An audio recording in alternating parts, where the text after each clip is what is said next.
analysis from Max Abrahms, Professor of Political Science and a terrorism analyst at Northeastern University in Boston. Professor, about Abdul Rahman Peter Kassig's background, a Muslim and a man who had served in Iraq with the US Army, is that background significant in his murder?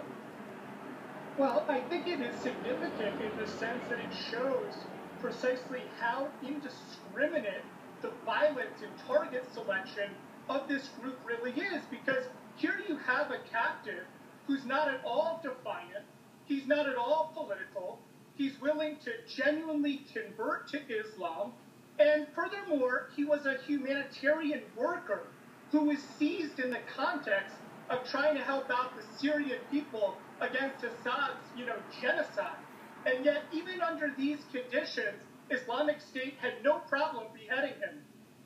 Is there any evidence to suggest that in terms of what the people who carry out these sorts of acts of brutality get what they want? Do the dividends come their way when they carry out these kind of actions?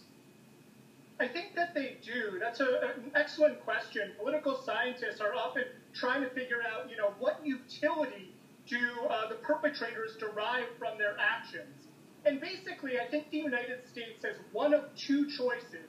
Either it can become more conciliatory in the face of an attack, or it can go on the offensive, say, and have ground troops and increase the air campaign.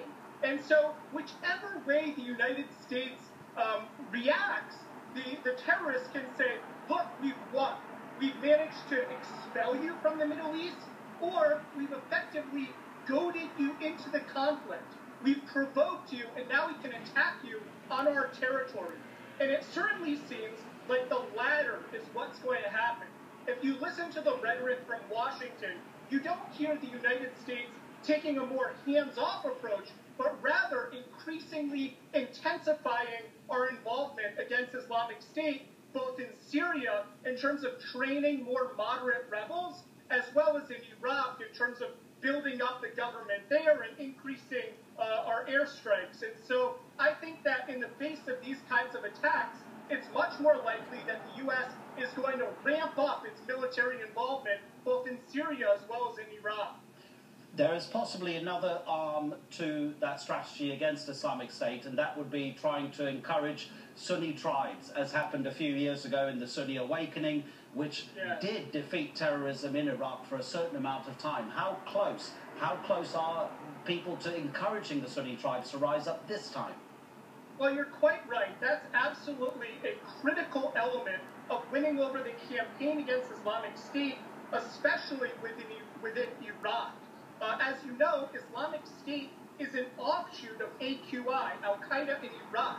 And ultimately, that group was defeated when moderate Sunnis separated themselves from this more radical Sunni group and came to oppose them.